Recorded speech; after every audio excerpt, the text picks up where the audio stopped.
Fait que t'es-tu prêt?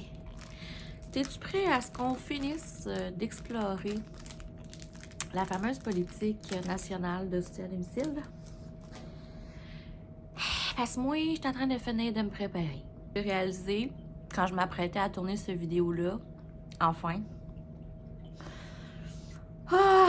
j'ai réalisé que j'avais pas mangé. J'étais comme, je vais pas encore retarder le fait que, tu sais, non, là. Fait que j'étais déjà rendue au sol pour pouvoir tourner une vidéo parce que mon chum utilise la chambre en haut vu qu'il est malade. Alors, je suis dans le sous-sol et ça explique pourquoi j'étais bien de même parce que hier, lors de l'autre vidéo, j'ai eu flat en Saint-Gédéon, là, tu sais. Fait que, en venant au sous-sol, j'ai vu une caramel. Ah, elle était pas à moi, là, mais je l'ai mangée. Et ça, c'était le dernier carré et c'était delicious. Là, je vais avoir toute l'énergie requise pour terminer cette analyse.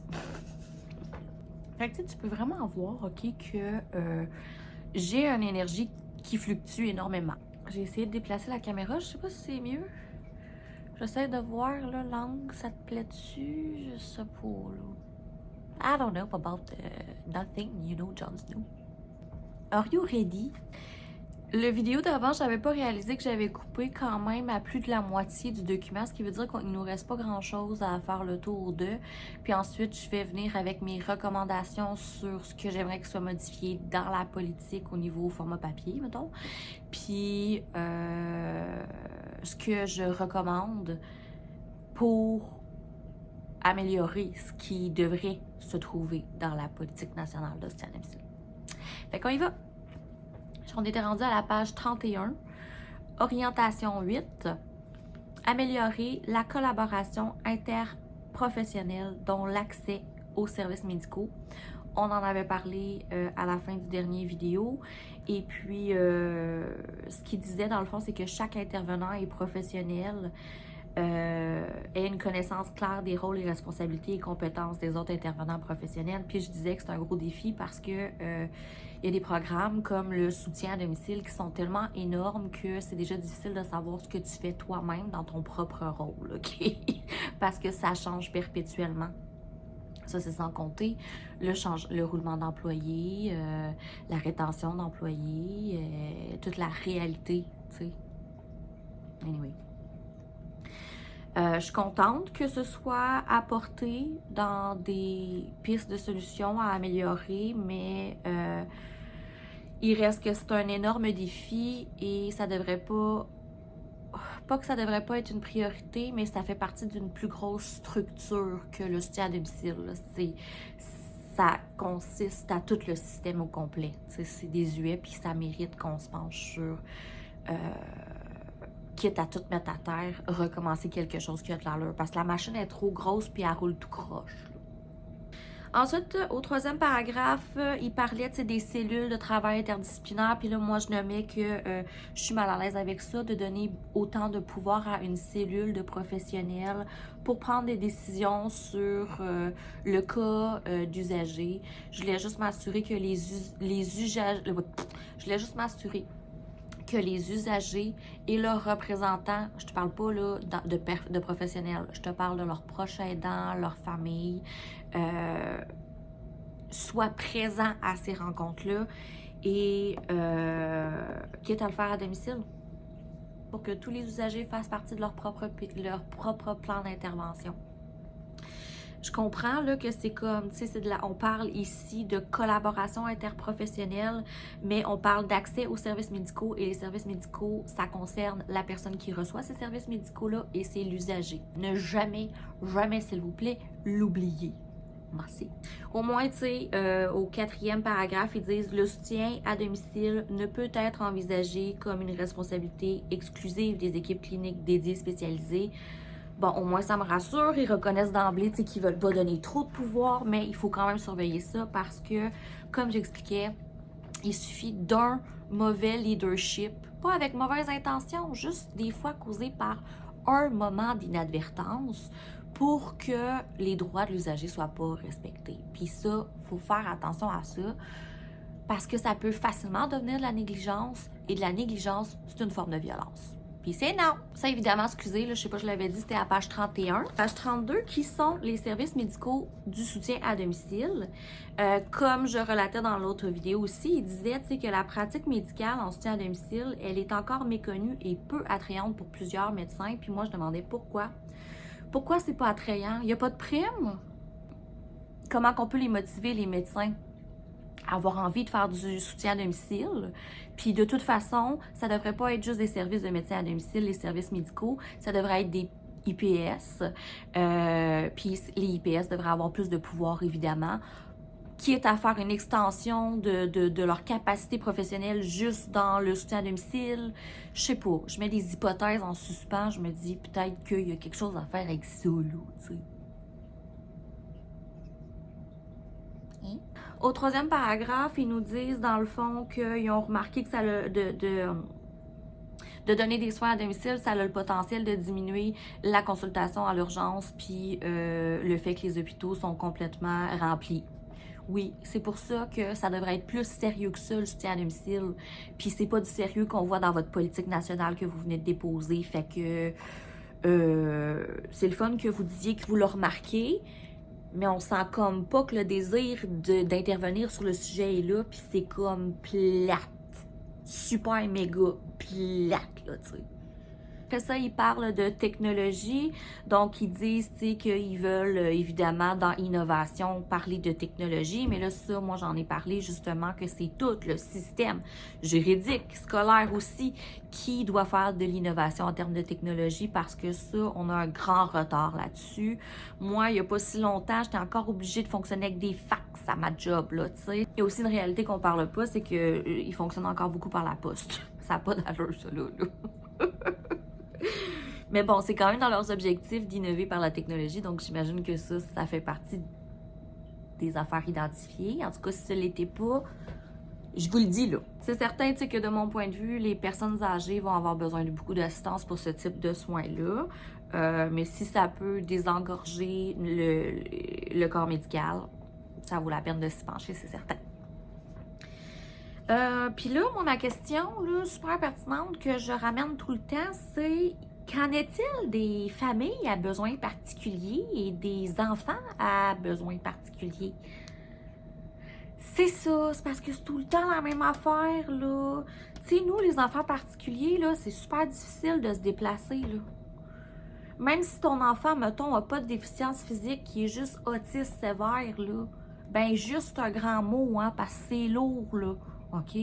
C'est difficile d'aller attendre 8 heures à l'urgence ou 8 heures à Sainte-Justine. Puis encore là, Sainte-Justine sont gentils parce qu'ils essaient de nous aider en nous donnant voyons, comment on appelle ça? Des cubicules afin qu'on puisse au moins s'isoler avec notre enfant. Puis ça devrait être ça partout. Il devrait y avoir des accommodements de ce genre absolument partout. Moi, à mon pédiatre, je suis obligée d'attendre dans la salle avec tout le monde. Puis, il y a eu bien des fois où est-ce que je me tolérais pas moi-même parce que j'étais épuisée dans mon rôle de parent proche aidant. Mon enfant se tolère pas, puis j'y vais dans un contexte où est-ce que en plus, il est malade, il est complètement irritable, puis il faut que je reste là à attendre de recevoir un service où est-ce que je vais m'adresser à un professionnel que j'ai attendu de voir en raison d'une urgence médicale pour mon enfant différent qui ne peut s'exprimer. Puis là, moi, il faut que j'attende comme ça, là. Puis là, je rentre enfin dans la salle, c'est mon tour, OK? Je suis complètement désorganisée, je suis épuisée, puis il faut que j'essaie d'avoir une discussion très importante, voire vitale pour la santé de mon enfant, quand je suis pas disponible parce que mon enfant écrit puis hurle à côté de moi puis on n'est même pas capable de s'entendre. Comment ça se fait qu'il n'y a rien par rapport à ça? Peut-être parce que vous le saviez pas, là, mais moi j'en parle, OK? Je le crie haut et fort. Ça ne fonctionne pas. Ça marche pas, ça, là. On a besoin de quelque chose qui va... comment je pourrais dire ça? Qui va représenter tous les proches aidants. Il y a des profils de proches aidants qui sont très peu vus dans la société. Et je parle de ces enfants de personnes qui développent des problèmes de santé mentale majeurs, qui ont des épisodes de santé mentale qui requièrent des assistances personnelles importantes. Et souvent, ce sont leurs enfants de ces gens-là. 25 ans et moins, là, qui doivent prendre en charge ce parent-là ou cette personne-là. Puis ces proches aidants-là ne sont pas représentés comme il se doit. Et je parle pour eux aussi parce que la santé mentale, c'est tellement important dans notre société, c'est un enjeu primordial et ça touche directement aussi les proches aidants. Alors, j'aimerais que tous les proches aidants, de tous les types, soient représentés, ainsi que leurs aidés. S'il vous plaît, s'il vous plaît. Je pense que c'est la moindre des choses, c'est logique. On veut que les politiques nationales qui soient déposées soient à l'image des réels besoins de la population concernée. Puis quand je dis population concernée, c'est ceux qui sont activement dans le sujet, mais tout le monde est concerné, vous le savez. Tout le monde va connaître de près ou de loin le rôle de proche aidant, que ce soit par en voir ou en devenir un, ou en avoir besoin. Je t'amène à la page 33. On dirait que j'ai une couette ici qui est comme... Hey, hey! Fait que je t'amène à la page 23, à l'axe 5, pérennité des soins et des services. Fait que là, dans le contexte, il t'explique, tu sais, que c'est pas facile de répondre aux besoins croissants du soutien à domicile, puis qu'ils veulent gérer rigoureusement les ressources financières et humaines. Ouais, ça fait peur. Parce que jusqu'à maintenant, c'est très mal fait, là, ça, là. Fait que dans l'orientation 9, qui est d'assurer la planification des besoins de main-d'œuvre en soutien à domicile, le développement des compétences et le recrutement, c'est un aspect très important de la politique nationale. Je t'amène au gros titre qui s'appelle Développement des compétences de la main-d'œuvre. Puis, ils veulent essayer, dans le fond, le développement des compétences de bassin de main-d'œuvre en soutien à domicile doit être planifié et coordonné en phase avec les besoins et les données probantes. Bien, c'est parce que c'est ça, là, tu sais, je veux dire, les données probantes sont absentes, donc les besoins sont mal identifiés, et donc, comment voulez-vous créer un bassin de main-d'œuvre, en plus, en considérant le fait qu'il n'y a plus d'employés. C'est vrai qu'il faut travailler là-dessus, mais on veut savoir c'est quoi les idées, là, OK? Qu'on vous aide à brainstormer là-dessus, là. Là, tu sais, ils veulent faire de la rétention d'intervenants puis de professionnels. Selon moi, en tant que technicienne en travail social qui a travaillé dans le soutien à domicile, ce que je pense, c'est que si tu veux faire de la rétention d'employés, commence par créer plus de ressources. Parce que c'est excessivement difficile mentalement de voir jour après jour des gens en détresse et de pas pouvoir faire ce pourquoi tu fais ton métier, c'est-à-dire d'aider. Tu peux pas aider si tu dois te présenter chez les gens pour dire « J'ai bien entendu vos besoins, néanmoins, je dois vous dire, il n'y a aucun service offert qui réponde à vos besoins. » Fait que ça m'a fait plaisir de venir aujourd'hui. Vous pouvez m'appeler pour pleurer, mais je peux rien faire pour vous aider. Puis tu sais, je veux dire, ce que je trouve plate, c'est que on n'a pas le droit de le dire, ça. Tu sais, je pense que moi, là, je pourrais me faire taper ses doigts de dire ces affaires-là, puis je trouve ça plate parce que c'est juste la vérité. Je fais juste rapporter mon observation professionnelle dans ma profession et je le fais pas parce que je suis fâchée puis que je veux... Le chat est dans le litière. Je fais pas ça pour dire que je suis fâchée, là, puis... C'est ça qu'on a besoin en 2026. On a besoin de vraies choses, de parler des vraies affaires. Puis je pense que la population a parlé. On est tanné de se faire bullshiter. Je parle pas au soutien à domicile, je parle de l'État. Ici au Québec, on veut du vrai. Puis on a besoin de gens qui représentent le vrai. Et c'est pour ça que la politique nous rejoint moins. Parce que c'est beaucoup de convenance et ça cache beaucoup de vrai. Puis c'est comme... ça nous intéresse plus, ça, là, tu sais. Anyway, je sais pas si c'est ça, tu sais, si tu veux faire de la rétention de ton personnel, ben commence par t'assurer, mettons, que il y a les outils pour pouvoir respecter le cadre de son emploi. En tout cas. Et puis, je t'amène à la page 24, dans Orientation 10, assurer la pérennité des soins et des services simplifiés et consolider l'utilisation des programmes financiers. À la pérennisation des soins et des services, la première phrase dit « Simplification des processus et l'élimination des exigences sans valeur ajoutée sont requises pour réduire les coûts de gestion, améliorer l'efficacité des soins et des services et ainsi accroître le volume de services. » C'est bien d'accroître les services, mais il faut ajouter des nouveaux services aussi parce que ce qu'on dit, c'est que les services en place ne répondent pas tous aux besoins les plus criants qui, de toute évidence, n'ont pas été identifiés dans votre politique. Et on se demande pourquoi. Peut-être parce que vous avez fait seulement 5 rencontres semi-structurées dans tout le Québec. Je sais pas, tu sais. Fait qu'au moins, dans le fond, ils veulent simplifier l'accès aux programmes financiers. Mais à la dernière phrase, ils disent l'uniformation des critères d'accès. Ça, c'est les fameuses balises qui sont complètement ridicules. Contribuera également à une gestion plus efficace des programmes et à une compréhension facilitée de la population. Ça fait peur. Si c'est un travail d'équipe, on veut faire partie de l'équipe à ce sujet-là surtout. OK, merci. Partenaire, right? Après ça, la création de valeur et de soins de service, c'est des paragraphes juste pour dire dans le fond ce qui aurait toujours dû être fait et c'est privilégier tout ce qui met l'accent sur la qualité, l'efficience et la satisfaction de l'usager. Tu sais, comme c'est des affaires qui vont de soi.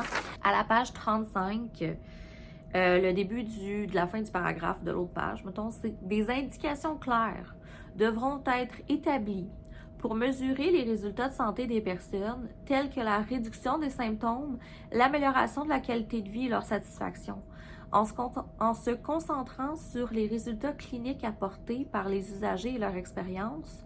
Ce cadre décisionnel est un guide pour améliorer la qualité de soins et des services tout en optimisant des ressources et des coûts sur toute la trajectoire. Hey, on a tellement eu de la misère à juste faire 5 comités semi-structurés là, pour une politique nationale que je pense pas que la banque que vous avez de personnes pour représenter nos besoins puis de les concerter est si grande que ça, là. Je me trompe-tu? Puis là, si vous me dites, c'est parce qu'on met ça à base volontaire, on demande aux gens de s'impliquer, puis c'est de la faute aux gens parce que c'est les gens qui ne s'impliquent pas. On est épuisés, on veut pas de responsabilité supplémentaire, là. Peut-être c'est vous qui devriez vous déplacer à domicile si on parle de soins à domicile. Anyway. À l'axe 6, recherche et innovation. Orientation 11. Soutenir le transfert de connaissances sur les bonnes pratiques et la veille informationnelle. Au 3e paragraphe, ils disent « Les équipes consacrées au transfert des connaissances soutiennent concrètement les milieux de la pratique et l'accompagnement par différents moyens en tenant compte des pratiques prometteuses. » C'est intéressant, mais comme d'habitude, on veut savoir comment. Parce que c'est des beaux objectifs. On est content que ce soit ça la vision. Mais à votre soi, comme d'habitude, elle aurait déjà dû faire partie. Fait que si vous voulez l'ajouter, c'est génial, mais il faut ajouter quelque chose par-dessus pour qu'on s'acclame, là, tu sais. Il est souhaité de développer des compétences d'accompagnement des gestionnaires, des intervenants et des professionnels pour mettre en place des changements appropriés et pour veiller à ce qu'ils intègrent bien les soins et services rendus.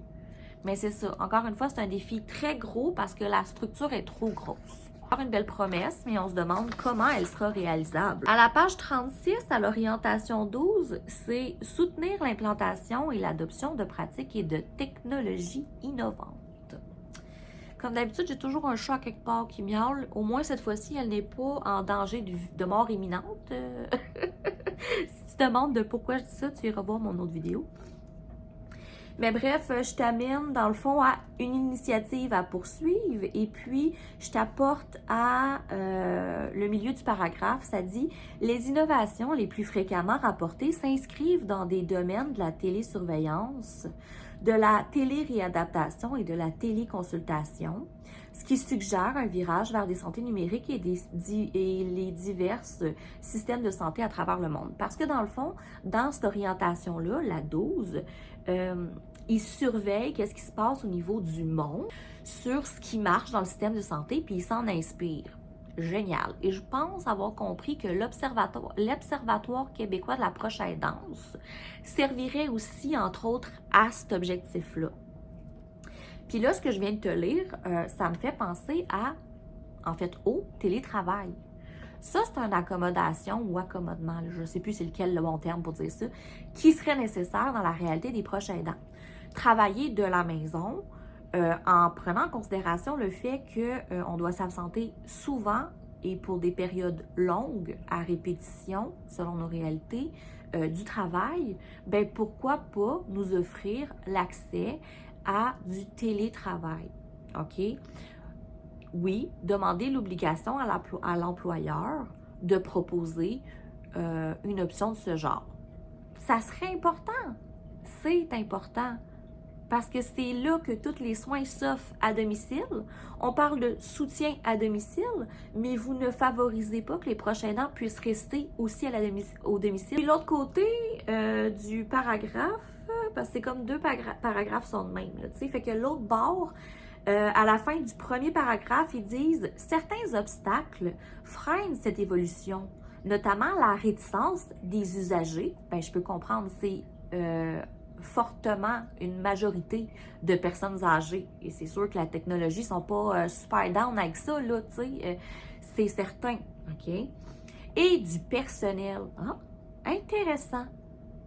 Le personnel comme pourquoi qu'il y aurait une réticence, puis qu'est-ce que vous faites à ce niveau-là? Ça serait intéressant de savoir.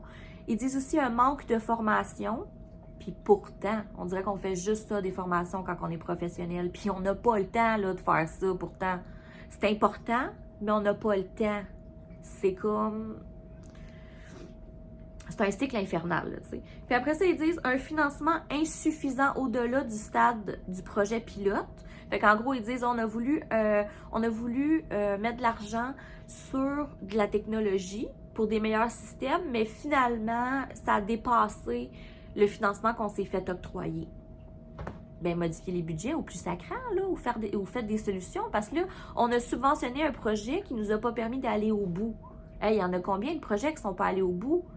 On skip la page 37, puis je t'amène tout de suite à la 38, au point 5, mise en œuvre de la politique à indicateurs de performance et de satisfaction des usagers. Je t'amène au deuxième paragraphe qui dit « Dans ce contexte, le ministère détermine les orientations et les indicateurs de performance relatifs aux standards d'accès, d'intégration, de qualité, d'efficacité et d'efficience relatifs aux soins et services à domicile, en tenant compte de la valeur pour les usagers ainsi que ceux qui sont relatifs au respect de leurs droits et au partenariat de toutes les parties prenantes. Il diffuse ses orientations et ses indicateurs auprès de Santé Québec et ses établissements. » Fait qu'en gros, il nous parle de statistiques. Mais ça, j'en ai déjà parlé, c'est tout à réévaluer les statistiques, OK? Parce que moi, en tant que professionnelle, je les statais, là, mes interventions, puis ils sont pas bien ciblés. C'est pas normal que tu me dises, on va stater juste ce qui se fait à domicile parce qu'on est le soutien à domicile. Je fais plein d'appels, je fais plein de courriels, il y a plein de démarches que je fais au bureau ou que je fais en ligne. Puis surtout, la tâche bureaucratique qui dépasse finalement le temps d'intervention réel. Fait que c'est comme, viens pas me dire que... mon chum vient de se fâcher après le chat qui arrête pas de miauler, qui est malade, tu sais.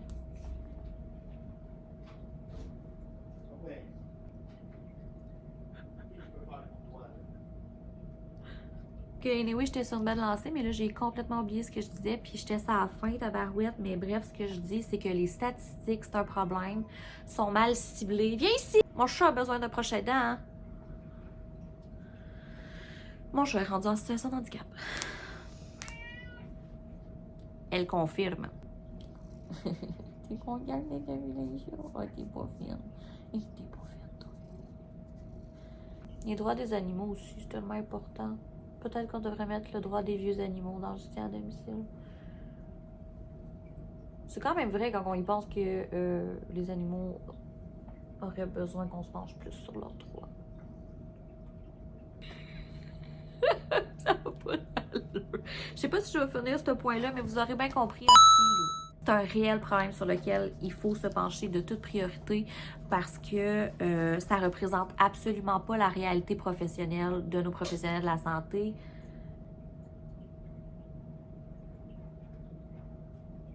C'était-tu un éternuement ou c'est parce qu'elle avait mal?